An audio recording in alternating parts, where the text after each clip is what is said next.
வணக்கம். வணக்கம் பிரதர். காமேஷ் ஒரு 14 நாளாக காமாவே இருந்துட்டீங்களே, என்ன ரீசன்? அப்படி இல்லை, அது நம்ம வீட்டில் நடந்த ஒரு துயர சம்பவம்னா நம்ம எப்படி இருப்போமோ அந்த மாதிரி தான். ஸோ இப்போ நம்ம வந்து மீடியாவில் வந்து பேசுகிறதா இருக்கட்டும், இல்லை நம்ம சார்பாக டிஃபெண்ட் பண்ணுறதா இருக்கட்டும், இல்லை நம்மளோட கருத்துக்களை எடுத்து வைக்கிறத விட அந்த குடும்பத்தோட நாம் இருக்கணும். அவங்களுக்கு அதுதான் இப்போ தேவை. அந்த அந்த ஆறுதல், ஒரு நம்பிக்கை, நாங்கள் இருக்கோம் அவங்க கூட என்ன ஆனாலும். ஏன்னா இது வந்து அந்த இழப்பை யாராலையுமே ஈடுகட்ட முடியாது, கடவுளால் கூட இனிமேல் ஈடுகட்ட முடியாது. ஆனால் இருந்தாலும் இன்றைக்கி அந்த மனித உறவுகளுக்கு ஒரு மனிதத்தன்மையோட கூட நிற்கிறாங்கன்ற ஒரு நம்பிக்கை தேவைப்படுதில்ல. நாங்கள் ஒரு 3 நாள் அங்கே தான் இருந்தோம், எல்லார் குடும்பத்தையோடையும் உட்காந்து பார்த்து பேசிட்டு ஆல்மோஸ்ட் எல்லாரையும் பார்த்துட்டோம். திண்டுக்கல் மட்டும் என்னால் போக முடியல, பாக்கி எல்லாரையுமே பார்த்துட்டோம். ஒரு குடும்பம் மட்டும் வரவானான்ட்டாங்க. அந்த 2 குடும்பத்தை தாண்டி 36 குடும்பங்கள் ஆல்மோஸ்ட் ஃபுல்லாக எல்லாரையுமே பார்த்துட்டு அவங்கக்கிட்ட பேசிட்டு மரியாதை செலுத்திட்டு அவங்கக்கிட்ட ஒரு 15 நிமிஷம் பேசிட்டு தான் வரோம். ஒரு குடும்பத்தோடையும் நாங்கள் டைம் ஸ்பெண்ட் பண்ணி தான் வரேன். நான் மட்டும் பண்ணல, தமிழ்நாடு இளைஞர் கட்சி மட்டும் பண்ணல, தாவேக்கா தனியாக அவங்க பண்ணிகிட்ருக்காங்க. ஸோ அதை பார்க்கும்போது ரொம்ப ஒரு இதுவாக இருந்துச்சு. சரி, மீண்டும் பார்த்துட்டு கொஞ்சம் அந்த 16 நாள் முடியட்டும், அவங்களுக்கு அந்த ஒரு நிலைமையில வெளில வரும்னு பார்த்தா அவங்க நம்மளோட போல்டாக இருக்காங்க, நம்மளோட இன்னும் நம்பிக்கை கொடுக்குறாங்க. நாங்களே ஒரு குட்டி கில் ஃபீல்டு, என்ன எடுத்துப்பாங்க எப்படி எடுத்துப்பாங்கன்னு. ஆனால் அவங்கள போய் பார்த்ததுக்கப்புறம் தான் தெரியுது, விஜய் நான் ஒருத்தர் கூட இல்லைங்க, ஒருத்தராக சின்ன அகெயின்ஸ்ட் இருக்கணும், யாருமே இல்லை, எல்லாருமே சப்போர்ட்டிங் விஜய். ஒரு துயரத்துலேருந்து மீண்டு வரீங்க, அவங்களும் அந்த குடும்பங்களும் மீண்டு வராங்க. உங்களை பார்க்கும்போது ஒரு துயரத்தை பகிர்ந்துக்கிறது வேற. ஒருத்தர் அதுலேருந்து வராரு, டிவிகேவோட பொதுச் செயலாளர், அவரோட போய் கட்டி பிடிச்சி அவருக்கு சால்வை போட்டு அவ்வளோ சந்தோஷமாக ஃபோட்டோலாம் எடுத்து போடுறாங்க அந்த கட்சியை சேர்ந்த முன்னணி நிர்வாகிகள். இது வந்து சரியான ஒரு அணுகுமுறையா? இப்போ நேத்திக்கு நடந்தது சொல்கிறேன். ஆமாம், புசியானந்த் பனையூருக்கு வராரு, அவர் என்னவோ வந்து ஒலிம்பிக்ல போயிட்டு சாதிச்சுட்டு வந்த மாதிரி இல்லைங்க. சால்வை போட்டு கொண்டாடுற பாயிண்ட் இது என்னன்னா, இது எல்லாமே நீங்கள் அந்த என் பாயிண்ட் என்ன பார்த்தீங்கன்னா, ஒரு மிகப்பெரிய துயரம். இந்த துயரத்தை விட்டு வெளியில் வருதுன்றது வந்து சாதாரண விஷயம் இல்லை. இது வந்து உறுத்திக்கிட்டே இருக்கும். இது என்ன தான் நம்ம சைடு தவறு இல்லை அப்படின்னாலும், நம்மளால் எந்த இதுவும் நடக்கலைனாலும் ஏதோ ஒரு இடத்துல ஒரு உறுத்தல் இருந்துக்கிட்டே இருக்கும் நம்மளை அறியாமே. நம்மளே பார்ப்போம் வச்சிங்களேன், ஒரு ஒரு 5 அறிவு ஜீவன், பூனைக்குட்டி, 4 பூனைக்குட்டி இருக்குது, 4 நாய்க்குட்டி இருக்குதுன்னா, ஒரு பூனைக்குட்டிக்கோ நாய்க்குட்டிக்கோ வண்டியில் அடிபட்டுச்சு, அது ஓரமாக உட்காப்படுனா அந்த நாய்க்குட்டிக்கு சுற்றி சுற்றி வந்துகிட்டே இருக்கும். அதை நக்கி கொடுத்து எப்படியாவது அதை காப்பாற்ற முடியுமா, ஏதாவது பண்ண முடியுமான்னு பார்த்துக்கிட்டே இருக்கும் இல்லையா. 5 அறிவு ஜீவனுக்கே அது இருக்குன்ற போது, நம்மளாம் 6 அறிவு ஜீவன், நம்மளுக்கு வந்து அந்த மனித ஜாஸ்தியாக இருக்கும்போது அந்த அன்பு பாசம்னு அது ஒரு உறுத்தல் இருந்துகிட்டே இருக்கும். அவர் ரொம்ப டவுன், அவர் எக்ஸ்ட்ரீம்லி டவுனாக இருக்கார். ஆனந்தனை வந்து விஜய் சாரோட இன்னும் டவுன் அப்படின்னு நான் கேள்விப்பட்டேன். நான் இன்னும் மீட் பண்ண முடியல, அவரை மீட் பண்ணணும். பட் யாராவது ஒருத்தர் ஒரு மோட்டிவேட் பண்ணிக்கிட்டே வெளில வரணும்ல. ஸோ எவ்வளோ நாள் நான் அந்த ஃபோட்டோ வேணா உங்களுக்கு காமிக்கிறேன். கரெக்ட், நான் இல்லைன்னு சொல்ல, நான் பார்க்கல, நான் இன்னும் பார்க்கல. இல்லை, நான் காமிக்கிறேன், நீங்கள் பார்த்தே கூட சொல்லிடுங்களேன். அதுதான் சொல்ல வரேன். ஏன்னா டிவிக்கேல எல்லாரும் இப்போ ஆடியோ எடுத்து இப்படி கேட்குறது, யாராவது ஒருத்தருக்கு ஃபோன் பண்ணி சொல்கிறது, அது வந்து ஒரு ட்ரெண்டாக வச்சுருக்கீங்க. அதனால் நம்மளும் ஃபோன்லேருந்தே எடுத்து காமிச்சா தானே உங்களுக்கும் அது என்னென்னலாம் பண்ணியிருக்காங்கன்னு தெரியும். இந்த கேள்வி நீங்கள் எக்ஸாக்டாக கேட்கணும்னா தாவேக்காவை கேட்கணும், நீங்கள் தாய்க்காக கேட்கக்கூடாது. பட் இருந்தாலும் நான் காமிச்சிருந்தேன், இருங்க. ஓகே, காட்டுங்க. மாலை போட்டு வரவேற்கிற அளவுக்கு புசியானந்த் என்ன சாதிச்சு, அது என்ன மாலைன்றதை பாருங்க. இது வந்து ஒரு ரொம்ப துயரமான சம்பவத்திலேருந்து வெளியில் வர்றவங்க, அது ஒரு கோயில் மாலை. சரி, அவர் ரொம்ப கடவுள் பக்தி உள்ளவர். ஸோ ஏதாவது போயிட்டு இது இந்த மாதிரியான விஷயங்கள் நடந்திருக்கு, ஒரு ஒரு கெட்ட இது நடந்திருக்கு. எல்லாத்தையும் விட்டுட்டு வெளியில் வரும், கடவுள் நம்பிக்கை உள்ளதுனால ஒரு அர்ச்சனை பண்ணிவிட்டு அவங்கக்கிட்ட இதுக்கப்புறம் நல்லதாகவே நடக்கணும், எந்த ஒரு இது துயர சம்பவம் இல்லாமல். சரி, அதை கூட புரிஞ்சுக்க முடியுது. போயிட்டு வந்துட்டு கொடுத்த அந்த மாலையாக தான் நான் பார்க்கல. அவரை கட்டி பிடிச்சி சிரிச்சுக்கிட்டே எடுத்து ஃபோட்டோ ஸ்டேட்டஸ் போடுறது சொல்கிறேன். இப்போ அந்த என் பாயிண்ட் என்ன அப்படின்னு, அந்த குடும்பங்கள் இதை பார்த்தா எப்படின்னு என்ன, அதுதான் சொல்ல வரல. இப்போ அந்த என் பாயிண்ட் என்ன அப்படின்னா, நடந்துருச்சு, இதையே நினச்சி உட்காந்துக்கிட்டே இருக்க முடியாது. We have to come out of it, ஏதாவது ஒன்று பண்ணணும் அப்படின்ற போது ஒரு குட்டி மோட்டிவேஷனாக இருக்கும். அண்ணன் திருப்பி வந்துட்டாருன்ற ஒரு சந்தோஷம் இருக்கும். திருப்பி ஏன்னா எந்த அளவுக்கு ஒரு சூழ்நிலை போச்சு அப்படின்னா, ஒரு 10 நாள் முன்னாடி பார்த்தீங்கன்னா விஜய் நான் வந்து ஒட்டுமொத்தமாக அவரோட 2ஆம் கட்ட தலைவர்களை மொத்தமாக கலைக்கிறாரு, ஒரு புது ஃப்ரெஷ் டீமை உள்ளே கொண்டு வர போகிறாரு. இது மாதிரி நிறையா ஊடகங்கள் போச்சு இல்லை. இது பல பேர்கிட்ட விசாரிக்கும் போது உண்மைத்தன்மையாக தான் இருக்குது, பேசிகிட்டு இருக்காருன்ற மாதிரி சொன்னாங்க. சில பேர் அதெல்லாம் இல்லைன்னாங்க. அது என்ன உண்மை பொய்ன்றது நமக்கு ஓரளவு தெரிஞ்சாலும், இந்த மாதிரியான அதாவது மாவட்ட செயலாளராக இருக்கட்டும், மற்ற ஆட்களாக இருக்கட்டும், ஒன்றிய செயலாளர்கள், இவங்களுக்குலாம் ஒரு பயம் இருக்கும். பயம்னு என்ன செஞ்சுன்னா, இத்தனை வருஷம் அண்ணன் தானே பார்த்துருந்தாரு, திடீர்னு புது ஆள் வந்து நமக்கு என்ன நிலைமை ஆகுமோ என்னமோ அப்படின்னு. இல்லை ஒருவேளை அண்ணனே ஒதுங்கிட்டாரா, புசியானந்த் அண்ணனே ஒதுங்கிட்டாரா, இதனால் அப்படிலாம் ஒதுங்கக்கூடிய ஆளாக அவர் ஒதுங்கக்கூடிய ஆள் இல்லை. எல்லாமே கான்ஸ்பிரசி தானே ப்ரோ. என்ன எவ்வளோ டாக்ஸ் போச்சு. ஒரு கட்டத்தில் என்ன சொன்னாங்க, விஜய் கட்சியை கலைக்கிறாருன்னு சொன்னாங்களா இல்லை விஜயண்ணா, இதையும் நீங்கள் பார்த்துருந்தீங்கல்ல. விஜயனா கட்சியை கலைக்கிறாரு, போய் பாஜகவில் சேர போகிறாரு. அவர் பாஜகவில் போனால் மட்டும்தான் அவரை காப்பாற்ற முடியும், இல்லை அப்படின்னா திஹார் ஜெயிலில் 2 வருஷம் போட்டுருவாங்க. இந்த அளவுக்கெல்லாம் போச்சு இல்லை, எல்லாமே நடந்துச்சு இல்லை. இங்கே சுப்ரீம் கோர்ட்லேருந்து ஒரு வேர்டிக்ட் வருது, அது வரைக்கும் அதுக்கப்புறம் தான் ஒரு மக்கள்கிட்ட ஒரு நம்பகத்தன்மையும் உண்டாகுது. அது வரைக்கும் எதுவுமே பேசக்கூடாது. அந்த 16 நாள் நம்ம அவங்க கூட தான் நிற்கணுன்ற ஒரு முடிவுக்கு வந்தாச்சு. ஸோ அதனால் நம்ம என்ன வேணாலும் யார் வேணாலும் போட்டுட்டும் தூட்டுட்டும்னு விட்டுருங்க, நம்ம இப்போ அந்த குடும்பத்தோடு நிற்போம் தான் நின்னாங்க. ஸோ இது எல்லாமே நடந்துகிட்டே இருந்துச்சு. இதை தாண்டி ஒரு சட்ட ஆலோசகத்தோட ஒரு சட்ட ப்ராசஸ் ஒன்று போயிட்டுருக்கு, ஒரு லீகல் ப்ராசஸும் ஒன்று போயிட்டுருக்கு தனியாக. அப்போது இது எல்லாமே இருக்கும்போது என்ன நடக்குமே தெரியாது. ஏன்னா கடந்த 30 ஆண்டுகளாக 28-30 ஆண்டுகளாக அவர் தான் அண்ணன், எனக்குமே ஆனந்தண்ணன் தான் எல்லாமே. பார்த்தீங்கன்னா நம்ம போய் அவர்கிட்ட தான் கேட்போம், அவர் தான் சொல்லுவார். எல்லாருமே தம்பியாக பார்க்குறாரு.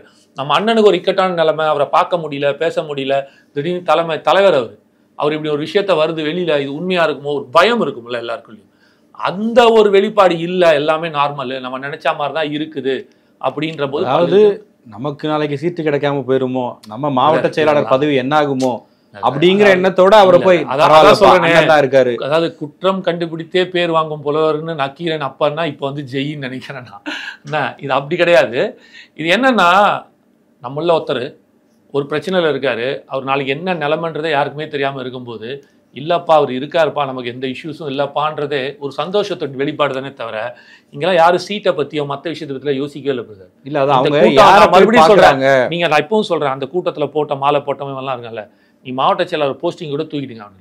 இப்போ நான் சொல்கிறேன், எல்லா மாவட்ட செயலையும் தூக்குறவங்க கூட சொல்லுங்கள், அப்பவும் அவங்க அப்படி தான் இருப்பாங்க. இது வந்து காசுக்கு கூட்டின கூட்டம் இல்லை, ஒரு கொள்கைக்கு. அது கொள்கை என்னன்றது வரப்பால தெரியும். ஒரு தலைவனுக்கு கூட்டின கூட்டம். நான் ஒன்றும் அப்படி வைக்கிறேன், விஜயண்ணான்ற ஒரு முகத்துக்கும் அந்த தலைவனுக்கு கூட்டின கூட்டம் தானே தவிர வேறு எதுவுமே கிடையாது. இங்கே இதெல்லாம் இவங்களை சில பேருக்கு வேலை கொடுத்து வாங்கவே முடியாது. அந்த லிஸ்ட்டில் இவங்களாம் இருக்காங்க. ஆனால் இவங்களெல்லாம் தற்குறிங்கன்னு சொல்லுவாங்க. கேள்வி கேட்டாலும் தற்குறி, கேட்காம அமைதியாக இருந்தாலோ இல்லைனா நீங்கள் சொன்னதுக்கு ஜால்ரா அடிச்சா அவெல்லாம் புத்திசாலி. இப்படிப்பட்ட ஒரு கட்டமைப்பை தான் உருவாக்கிட்டு இருக்காங்க இந்த இளைய தலைமுறைகள், இளைஞர்கள். இப்போ என்னாலுமே நீங்கள் பார்த்தீங்கன்னா கீழே வந்து எல்லாம் தற்குறி தான் திட்டிகிட்டு இருக்கான்.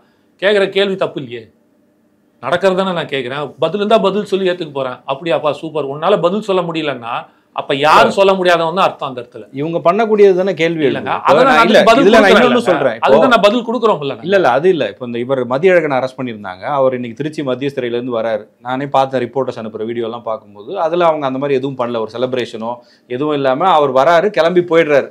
அப்படி அணுகுமுறைன்றது ஓகே, இது இப்படிதான் எடுத்துக்கலாம். இப்போ நீங்க இது வந்து ஒரு செலிப்ரேஷன் மாதிரி பண்றது என்ன மனநிலை? நீங்க இது செலிப்ரேஷன்னா அப்போ வந்து சசிகலா அம்மா வெளில வந்தாங்க ஜெயில விட்டு, அது எப்படிப்பட்ட ஒரு செலிப்ரேஷனா இருந்துச்சு.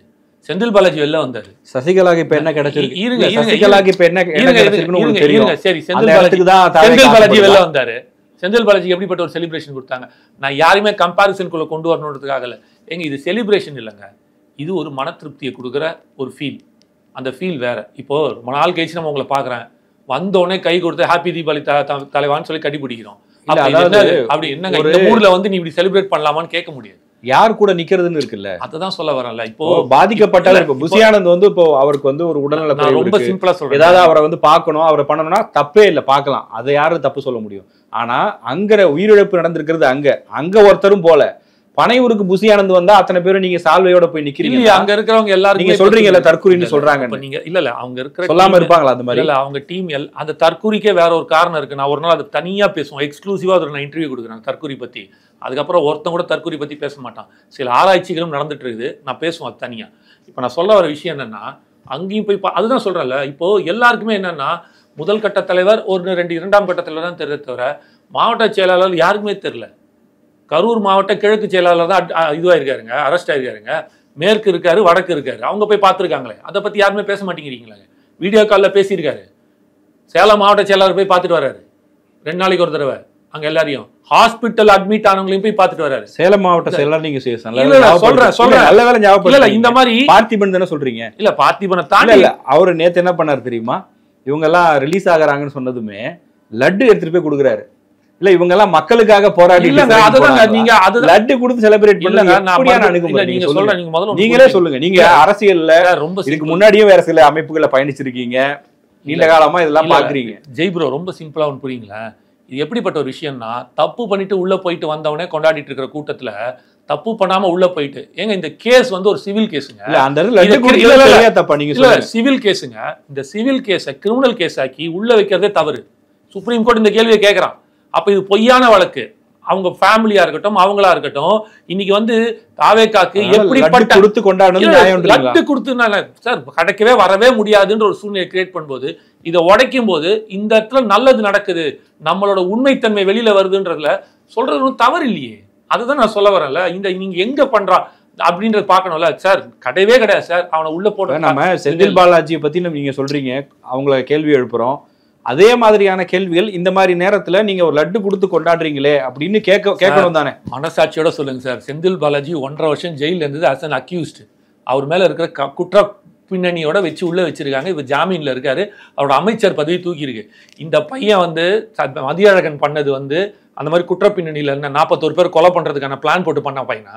ஒரு பரப்புரை பண்ற இடத்துல ஒரு விபத்து நடக்குது. ஒரு நிமிஷம், இப்பதான் திமுகவோட அவ்வளோ பெரிய அவங்க வந்து என்ன சொல்லணும், அவங்களே சொல்லிப்பாங்க அண்டா கிண்டான்லாம் சொல்லிப்பாங்களாம். நான் சொல்லல, அவங்களே சொல்லிப்பாங்க நான் சொம்புலடா அண்டாடான்னு. அவங்க எல்லாமே அதாவது ஹார்ட் கோர் திமுக ஆட்களே இப்பதான் இது ஒரு விபத்துன்னு ஒத்துக்க ஆரம்பிச்சிருக்கிறாங்க. இவ்வளவு நாள் 15 நாளா கொலை பண்ணது விஜயன்னா, கொலை பண்ணது தாவேக்கா, புஜியானது ஜெயில போடு, தூக்கில போடு அப்படி இப்படின்னு பேசினவங்க இப்பதான் இது ஒரு விபத்து. அந்த 40 குடும்பங்களை போய் பாத்தீங்கல்ல, ஆமா, அந்த குடும்பத்துல இருக்கிறவங்க இந்த வீடியோவை பார்த்திருந்தாங்கன்னா என்ன நினைப்பாங்க? இல்ல சார், நான் மறுபடியும் சொல்றேன், இந்த அதை தான் நான் அங்கதான் சொல்ல வந்தேன்ல. நானே எப்படி போனேன்னா, என்ன முகத்தை வச்சுட்டா இவங்களை போய் பார்க்க போறோம், எனக்கு ஒரு பயங்கர கில்ட்டி ஃபீல். எனக்குமே தவறு இருக்கு இல்லைன்றதை தாண்டி அந்த இழப்புக்கு பேசவே முடியாத ஒரு சூழ்நிலை நம்ம இருக்கும். எனக்கு அவ்வளோ ஒரு இருந்துச்சு, என்னடா ஒரு மனுஷன் நல்லது செய்ய வரான். அப்போ என்ன தோணுச்சுன்னா, இந்த காலத்தில் கெட்டது யார் வேணாலும் செஞ்சிடலாம், அதுக்கு 100 பேர் சேர்ந்து கும்மி அடி கை தட்டுவானுங்க. ஆனால் ஒரு நல்லது செய்யணும்னா 1,00,000 பேர் எதிர்த்து நிற்பான்ல, பண்ண விடாம அவனை என்னெல்லாம் அசிங்கப்படுத்தி அவனை வந்து எவ்வளோ கேவலப்படுத்தி அனுப்பணும் பண்ணுவான்ல. இதுதான் எனக்கு தோணுச்சு ஃபர்ஸ்ட். ஏன்னா நான் டிராவல் எல்லா பக்கமும் பண்ணிட்டு இருக்கேன், நான் நேர்மையாக தான் பேசிட்டு இருக்கேன், நியாயமாக நடுநிலையாக தான் பேசிட்டு இருக்கேன். அந்த பக்கம் தவறு தான் நான் கண்டிப்பாக சொல்லியிருப்பேன். இதுக்கான ப்ரூஃபே என்கிட்ட இருக்கு. லட்டு கொடுத்து தப்பு நீங்க மறுபடியும் சொல்றேன் சார், இது எந்த இடத்துல எப்படி சார், அவனுக்கு சம்பந்தமே இல்லாத விஷயம் சார். 15 நாள் வச்சு அவர் மேல தவறே இல்லாம இருக்கட்டுமே சார். அதுதான் சார் சொல்ல வரேன். நான் என்ன சொல்றேன், மொத்தமாக கொண்டாடக்கூடிய விஷயமா கொண்டாடலையே. இதுல என்ன கொண்டாடுறாங்க? லட்டு கொடுத்தது என்னன்னா ஒரு அன்பை வெளிப்படுத்த, பிறந்த நாளுக்கு லட்டு கொடுப்போம், ஒரு அன்பை வெளிப்படுத்தக்கூடிய விஷயம், ஒரு அன்பை வெளிப்படுத்தக்கூடிய விஷயம். இன்னைக்கு நீங்க இருக்கீங்க, உங்களுக்கு தலை தீபாவளி, நீங்க எனக்கு ஒரு இது கொடுக்குறீங்க அப்படின்னா ஒரு அன்பை வெளிப்படுத்தக்கூடிய ப்ரோ தீபாவளி தீபாவளி வாழ்த்துக்கள் ப்ரோ அப்படின்னு ஒரு சாக்லேட் கொடுத்து ஒரு அன்பை வெளிப்படுத்த. அது என்ன கொண்டாடிட்டோம், என்ன நடந்துச்சு? நான் என்ன 8 10 இல்ல 10க்கு 10 போஸ்ட் அடிச்சு ஓட்டினேன்னா, இல்ல அப்படின்னா தெரு ஃபுல்லா பேனர் வச்சேன்னா, வான வெடிக்கை வச்சேன்னா, யானையை கொண்டு வந்து உங்களுக்கு மாலை போட வச்சேன்னா, தாரத்தை எதுவுமே இல்லை. ஒரு சின்ன என்ன ஸ்வீட் எடு கொண்டாடுன்னு சொல்ற மாதிரி ஒரு சின்ன கொண்டாட்டம். அது கொண்டாட்டம் கூட இல்ல, அது ஒரு அன்பை பரிமாறிக்கிற ஒரு விஷயமா தான் கொண்டாடுன்னு சொல்ற விஷயம். குத்தின்னு தான் ஒத்துக்கிறேன் ப்ரோ, இது லட்டு தானே ப்ரோ குத்தாங்க, அதுல வராது இது. அப்போ அப்படி இல்ல பிரதர், இது வந்து என்ன லட்டு கொடுத்துட்டு இருந்தீங்கன்னா 2026 மக்கள் என்ன கொடுப்பாங்க? மக்கள் 100% எங்களுக்கு வந்து இந்த வருஷம் இருக்கிற இந்த தீபாவளி அடுத்த வருஷம் அது தளபதி தீபாவளியா மாறும். நான் எழுதி தரேன், 2026 தளபதி தீபாவளியா மாறப்போகுது. இந்த வாட்டி எழுதி நடக்கும். படம் ரிலீஸ் ஆகும் சொல்றீங்களா? இல்ல, அது வந்து வேற, ஜனவரி 9ஆம் தேதி நடக்க. அது இப்படி நீங்க பாத்தீங்கன்னா எலெக்ஷனும் தீபாவளின்றதால ஒருவேளை எலெக்ஷனும் நாங்க தான், எலெக்ஷனும் நாங்க தான் 2026. ஆனா 2026 தளபதி தீபாவளியாக மக்கள் மகிழ்ச்சியோட இன்னும் நல்லா கொண்டாடுவாங்க. அதுக்கு நிறைய காரணங்களுக்கு நான் எடுத்து வைக்கிறேன். நம்ம எல்லாம் சந்தோஷமா கொண்டாடிட்டு இருக்கோம். சிவகாசி மக்கள் எவ்வளவு கஷ்டப்படுறாங்கன்னு எனக்கு தான் தெரியும். அது நேர்ல போய் நான் பார்த்துருக்கேன். நாங்களாம் தீபாவளியே கொண்டாடினது இல்லைன்னு சொன்ன பெண்கள்லாம் நான் பார்த்துருக்கேன். என்னம்மா சொல்றீங்க அப்படின்னா, நம்ம பட்டாசு வெடிச்சு கொண்டாடிட்டு இருக்கோம். அந்த அம்மாக்கள், அங்கே இருக்கிற அம்மாக்கள், தீபாவளியில் நாங்கள் கொண்டாடினதே இல்லை சார், எங்களுக்கு எது சார் தீபாவளி, அதுக்கான நேரமும் இல்லை சார், நாங்கள் எங்கள் வேலையை பார்த்தா தான் சார் எங்களுக்கு கூலி. ஆனால் நம்ம அவங்க தயாரித்த பட்டாசுல இங்கே வச்சு கொண்டாடிட்டு இருக்கோம். ஆனால் அவங்களுக்கு அங்கே இல்லை. 8 வருஷம் கழிச்சு தான் சார் டெல்லியில் நீங்கள் பட்டாசே வந்து அலோவ் பண்ணியிருக்கான். எவ்வளோ பெரிய மார்க்கெட்டிங் இஷ்யூஸ் தெரியுமா? எத்தனை பேர் வேலை இல்லாமல் எத்தனை குடும்பம் கஷ்டப்பட்டுட்டு இருக்கு தெரியுமா? அதெல்லாம் நான் போய் நேரில் பார்த்து பேசும்போது அந்த மக்கள்கிட்ட, டே என்னடா நடக்குது இந்த உலகம், தேர்தல் வாக்குறுதி என்ன கொடுத்துருக்காங்க தெரியுமா? இப்போ நான் பேச ஆரம்பிச்சது அரசியலுக்குள்ள போவோம் திருப்பி. ஆனால் எதுலாமே அரசியல் தான், வேற வழி இல்லை. திமுக கொடுத்த தேர்தல் அரசியல் வாக்குறுதி என்ன? இப்போ அங்கே இதில் என்ன நடந்துட்டு இருக்கு சிவகாசியில், நீங்கள் தீபாவளி பட்டாசுன்றதுக்காக நான் சொல்ல வரேன், எடுத்து பேசிட்டு இருக்கேன். போய் பாருங்க அந்த வாக்குறுதிக்கும் அவங்க கொடுத்ததுக்கும் என்ன நடந்துட்டு இருக்கு. போன வாரம் 4 பேர் செத்துட்டான் சார் பட்டாசு தொழிற்சாலையில். என்ன பண்ணிட்டு இருக்கீங்க நீங்க? உயிர் உத்தரவாதம் இல்லாத ஒரு வேலை. யாரை வச்சு கொண்டாடிட்டு இருக்கோம்? அப்கோர்ஸ் நம்ம ஜவானை கொண்டாடுறோம், ஏன் அவனுக்கு உயிருக்கு உத்தரவாதம் இல்லை? ஏன்னா எல்லையில் பாதுகாப்பு நிற்கிறான், அவனுக்கு ராஜ மரியாதை கொடுக்குறோம், புரியுதுங்களா? அவனுக்கு ராஜ மரியாதை கொடுக்குறோம், அவனுக்கு வந்தவொடனே அவனுக்கான என்ன இழப்பீடோ கொடுக்குறோம். இங்கே ஒன்றுமே கிடையாது. அவனுக்கு இறந்து போகிற பெண்களுக்காக இருக்கட்டும், பட்டாசு வெடிச்சு செத்தானா முடிஞ்சுது கதை.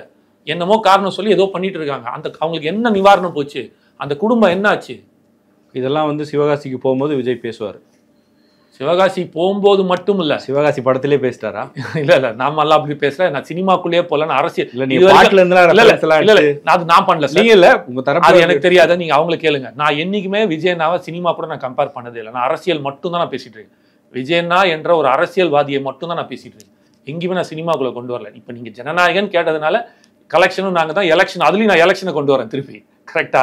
நான் அந்த அர்த்தத்துக்குள்ள போல எனக்கு அது தேவையில்லை. இல்ல, அப்புறம் இன்னொரு நியூஸும் வருது, மறுபடியும் எஸ்ஏசி கண்ட்ரோல் எடுக்க போறாருன்னு சொல்றாங்க. சார் அதெல்லாம் எனக்கு தெரியாது. அதிகாரப்பூர்வ அறிவிப்பு வந்து நம்ம பேசுவோம். என்ன காரணம் எனக்கு தெரியாம நான் பேச மாட்டேன். நிறைய பேர் வந்து அதிகாரப்பூர்வ அறிவிப்பு வந்து நான் இல்ல அவரை மிஸ் பண்றோன்ற மாதிரி போடுறாங்களே நிறைய.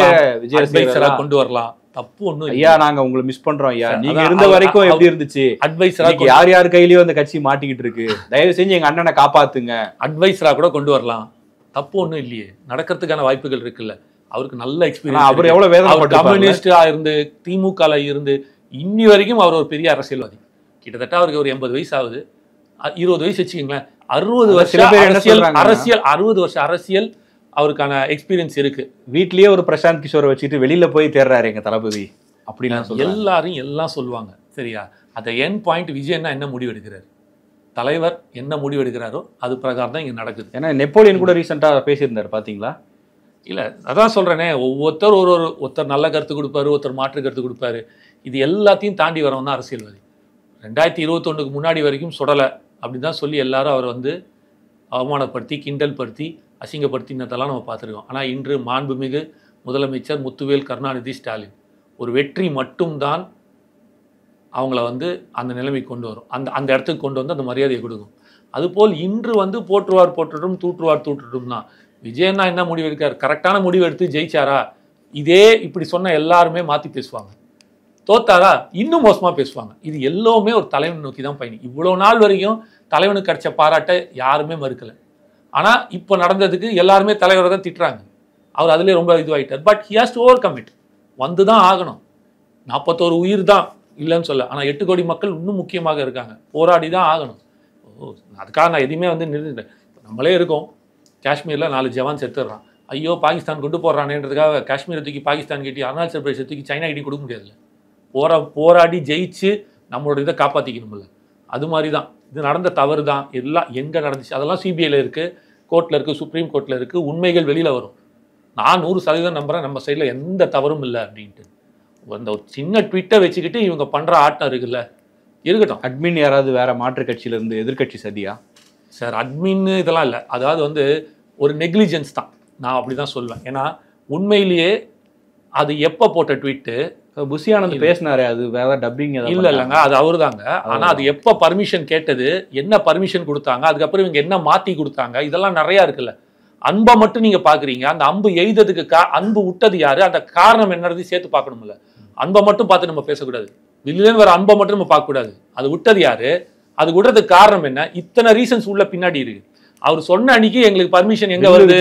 வில்லு இல்லைங்க, நீங்க சொல்றது படத்தை பத்தி பேசுறீங்க, நான் வந்து அரசியல் பத்தி பேசிட்டு இருக்கேன். நீங்க நல்ல ஜாலி மூட்ல இருக்கீங்க, தீபாவளி மூடுன்னு மட்டும் தெரியுது. பட் வாழ்த்துக்கள். நான் என்னக்கு சொல்ல வரேன்னா, அன்னைக்கு ஆனந்தன் சொன்ன இது வந்து 25 என்கிட்ட ப்ரூஃபே இருக்கு. நான் வேணா உங்களுக்கு லெட்டர் கூட காட்டுறேன். 25ஆம் தேதி அன்னைக்கு லைட் ஹவுஸ்ல நிக்கிறதுக்காக கிட்டத்தட்ட 1,00,000 அந்த இடம் வந்து 1,20,000 ஸ்கொயர் ஃபீட் சதுர அடி உள்ள ஒரு இடத்த சிவில் இன்ஜினியர் வச்சு அளந்து அவங்க மூலமாக ஒரு ப்ரூஃப், அதாவது இங்கே நிற்க முடியும். ஏன்னா ஒரு இது பண்ணி எடுத்து, அதாவது வந்து இல்லை நாங்கள் வந்து டேட்டாவாக கொடுக்குறோம் உங்களுக்கு, இதுவாகவே மேக் பண்ணுறோம், சர்டிஃபிகேட்டாகவே அதை எடுத்து கொண்டு வந்து கொடுத்து கேட்டு இந்த இடத்துல கொடுங்க, 10,000 பேருக்கு மேலே வருவார்கள், கிட்டத்தட்ட எங்களுக்கு ஒரு 60,000 பேர் இது வரைக்கும் இன்னும் அகாமடேட் பண்ண முடியும்னு கொடுக்குறோம். அதான் நீங்கள் அந்த இன்டர்வியூவில் சொன்னதுன்னு பார்த்தேன். அது எனக்கு இன்னொரு டவுட் வந்துச்சு. நான் ஒரு முடிச்சிடறேன். அந்த டிவிக்கு ப்ரொடெஸ்ட் நடந்துச்சு இல்லையா, இதை முடிச்சிடறேன். அது மட்டும் ஒரு கேள்வி. ஏன்னா அங்கே நான் பார்த்தேன் புஷி ஆனந்த் வந்து தொண்டர்கள் பேரெல்லாம் சொல்லி கூப்பிட்டாரு. பாபு நீ இங்க வா, ராமு நீ இப்படி வான்னு தொண்டர்கள் பேரை சொல்லி கூப்பிடுற அளவுக்கு எல்லாரையும் தெரிஞ்சு வச்சிருக்காரு அப்படின்லாம் நான் அங்கேயும் பார்த்தேன், வீடியோஸ் எல்லாம் போட்டாங்க. அப்படிப்பட்ட புஷி ஆனந்த் அங்க தொண்டர்கள் பேரை சொல்லி ராமு இப்படி சோமு இங்க வான்னு சொல்லி அந்த கண்ட்ரோல் அங்க பண்ணியிருந்தாருன்னா கூட இந்த துயர சம்பவம் தவிர்க்கப்படல. இல்லை அதுதான் சொல்கிறேன் இல்லையா, இது ஒரு சூழ்நிலைக்கு மேலே எப்படி என்ன ஏது அதுதான் சொல்கிறேன். இது எல்லாத்துக்குமே நம்ம வந்து ஆளாளுக்கு ஒரு விரும்பாண்டி கதை தான். நீங்கள் சொன்ன மாதிரி ஆளாளுக்கு ஒரு கதை சொல்லிகிட்டே இருக்கலாம். ஆனால் உண்மை என்னன்றதை சுப்ரீம் கோர்ட்லேருந்து தான் வெளில வரும். கரெக்ட். நான் இப்போ ரொம்ப சிம்பிள்.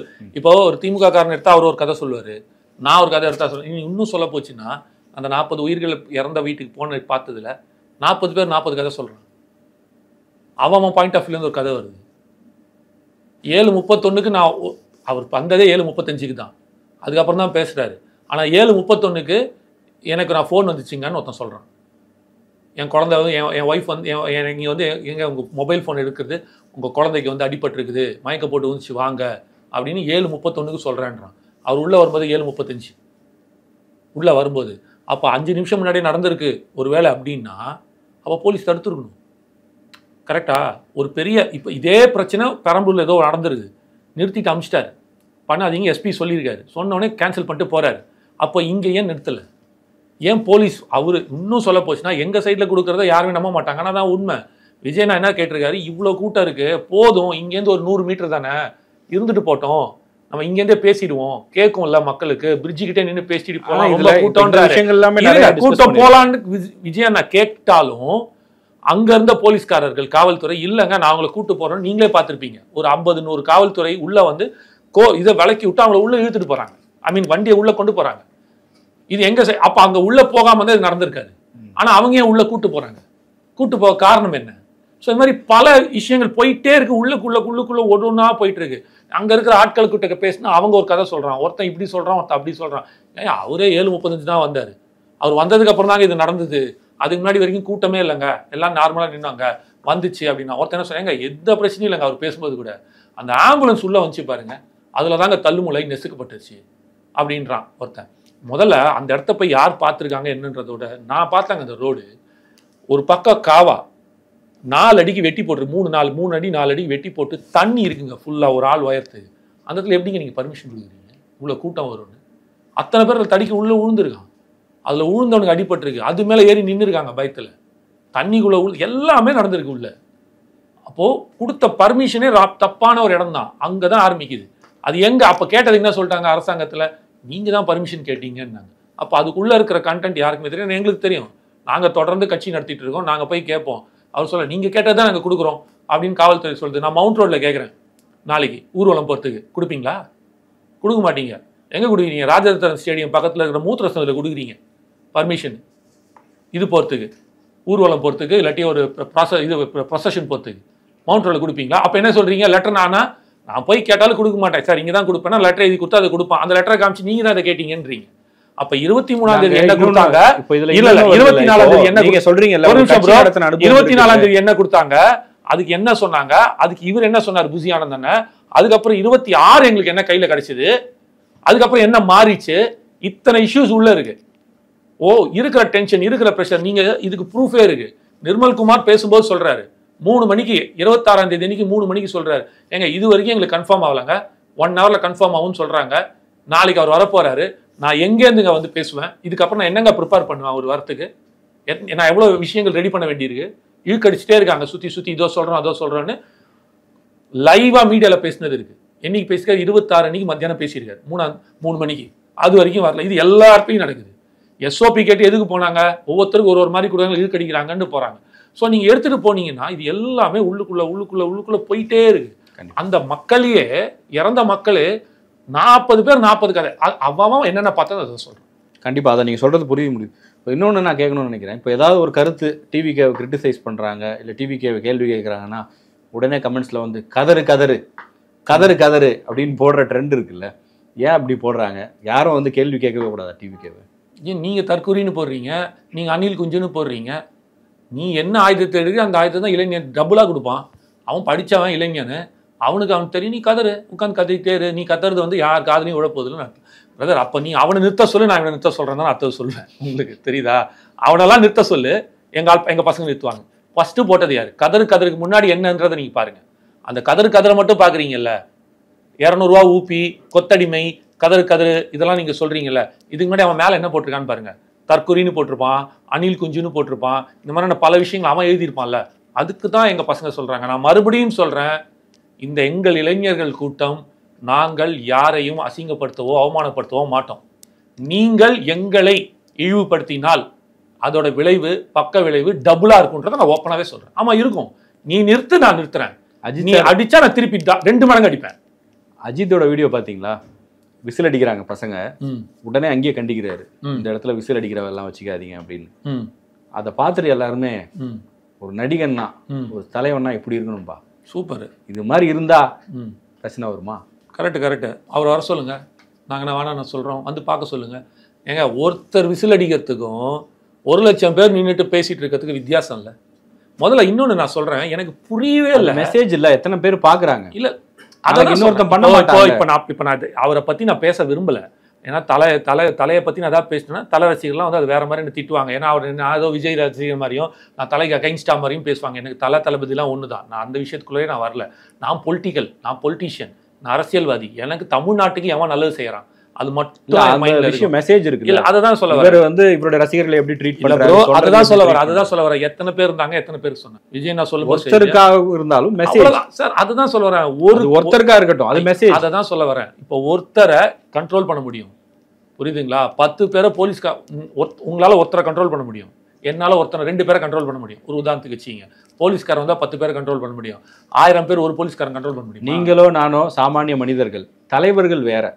தலைவனுடைய சொல்றாங்கல்ல, கண் அசைவுக்காக ஐயா, எல்லாருமே அப்படிதான் ஐயா. ஒரு வீடியோ எங்க வர்ச்சுவல் ஒரு ஸ்டிக்கி போட்டிருக்கான், பாத்துருப்பான்னு நினைக்கிறேன். ஒரு 20 வருஷத்துக்கு முன்னாடி கட்சியில சொல்றீங்க, இருங்க ஒரு 20 வருஷத்துக்கு முன்னாடி இதே ஸ்டாலின் ஐயா அவர்கள் இளைஞர் அணி தலைவரா இருக்கும்போது, தம்பி மரத்து மேல நிக்காதீங்க, கீழே விழுந்துருவீங்க, வேணாம், எனக்கு தெரியும் நம்ம கழக தோழர்கள் என்ன வேணாலும் செய்வாங்க, எவ்வளவு உயரத்துக்கு வேணாலும் போவாங்கன்ட்டுன்னு, தயவு செய்து வேணாம். அவருக்கு ஒரு பலமான ஒரு கைத்தட்டல் கொடுங்க, நம்ம கொடி எடுத்தங்க காமிச்சதுக்கு. கொடுத்துட்டாங்க தம்பி, கீழே இறங்குன்னாரு. 25 வருஷத்துக்கு முன்னாடி இது நடந்துச்சு. அப்ப என்ன பண்ணலாம்? அப்ப அவங்க எல்லாம் தற்கொலை மரத்து மேல ஏறி நிக்கிறாங்க. இன்னைக்கு அவங்க எல்லாம் பக்குவப்பட்டாங்க. அப்ப அந்த அளவுக்கு வரணுமா? அந்த கணக்குல எடுத்துக்கலாமா? அன்னைக்கு தற்கொலையா இருந்தவர்கள் இன்று உடன்பிறப்புகளாகி இருங்க. அன்னைக்கு தற்கொலையா இருந்தவர்கள் இன்னைக்கு உடன்பிறப்பாகி இன்னைக்கு வந்து பக்குவப்பட்டாங்க. ஆனா இன்னைக்கு இவங்க இருக்கிறவங்க படிக்காத முட்டா பசங்க தற்கொலையா இருக்கிறாங்க அப்படின்னே சொல்லிட்டு இருப்பீங்க. இப்படிதான் எடுத்துக்கணும் சார்.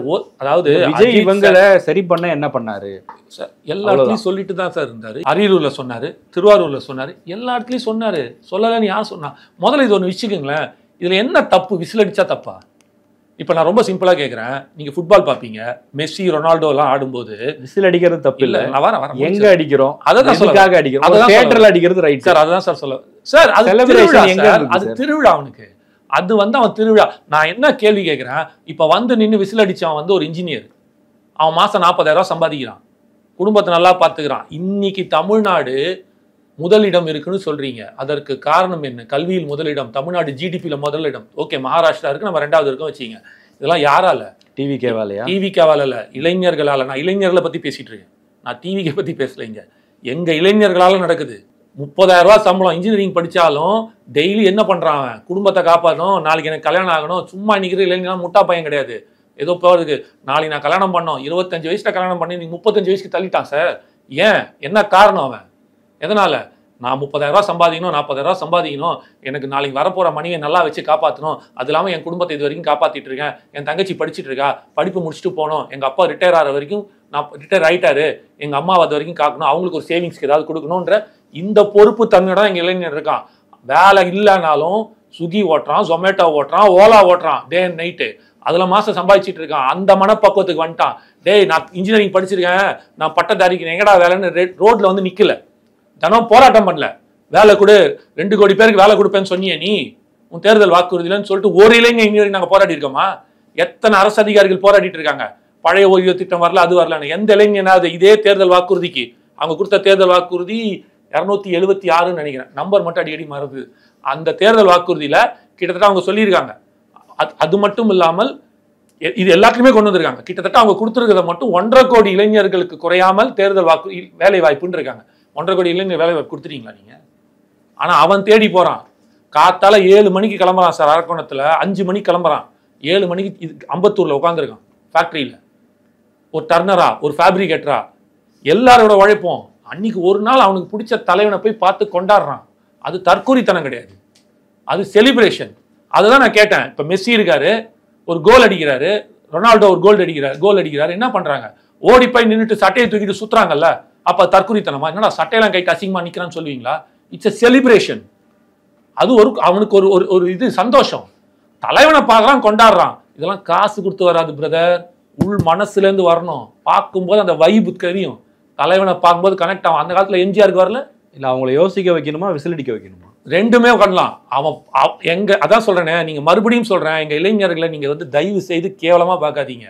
அவனுக்கு எப்ப விசில் அடிக்கணும்னு தெரியும், எப்ப யோசிக்கணும்னு தெரியும், எப்ப பக்குவமா வேலை செய்யணும்னு தெரியும்.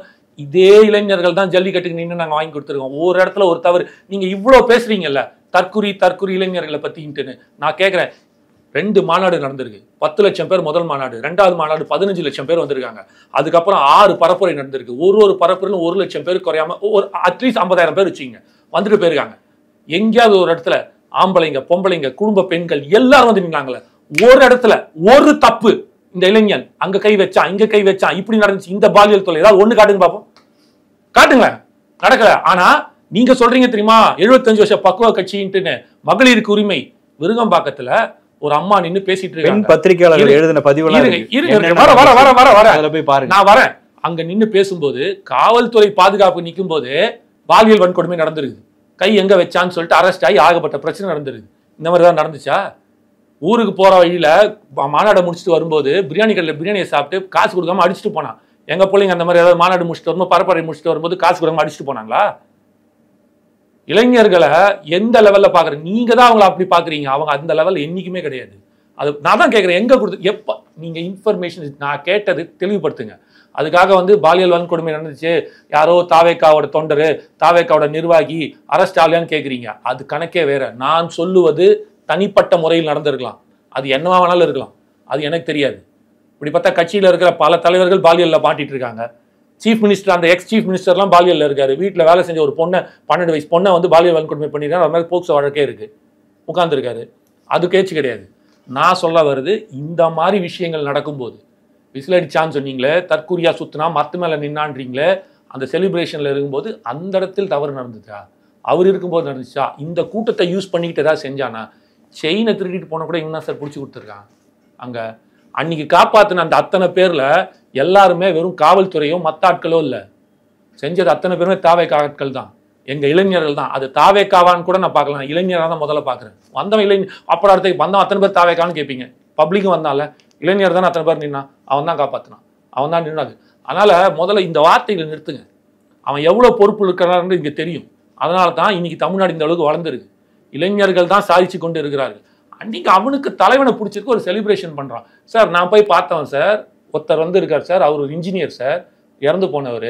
அந்த இன்ஜினியருக்கு அன்னைக்கு லீவு, அதனால அவர் போயிருக்காரு. மாசம் 1 லட்ச ரூபா சம்பாதிக்கிறார். அப்படிப்பட்ட ஒருத்தர், கிட்டத்தட்ட நல்ல வீடெல்லாம் பார்க்கும்போது நல்லா இருக்கு, நல்லா அவரை பார்த்தாலே தெரிஞ்சு நல்லா பணம் இருக்குன்னு அவர் போயிருக்காரு. ஒரு பையன் இன்ஜினியர், அவன் சொந்தமா பில்டிங் கன்ஸ்ட்ரக்ஷன் கட்டிட்டு இருக்கான், நீட்டுக்கு எக்ஸாம் எழுதிட்டு இருக்கான். அந்த பையன் போயிட்டு வந்திருக்கான். அந்த பையன் பேர் சந்துருனோ சஞ்சீவ் நினைக்கிறேன். அந்த பையன் போயிருக்கான். அவன் குடும்பத்தை அவன் தான் காப்பாற்றுறான். அவன் வீடு கட்டியிருக்கான். அடுத்ததாக 2 பிளான் போட்டு போயிட்டு இருக்கான். எல்லாமே பண்ணிட்டு இருக்கான். அந்த பையன் போயிருக்கான், நடந்துருச்சு. செலிப்ரேஷன் மோடு சார் தலைவனை பார்க்கும்போது நடக்கும்.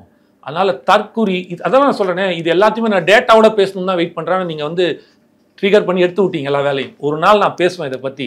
அன்னைக்கு இதுக்கப்புறம் தமிழ்நாட்டில் எவனுமே எங்க இளைஞர்களை பார்த்து தற்குறின்னு சொல்ல மாட்டாங்க. நான் எழுதி தரேன். நன்றி. நன்றி.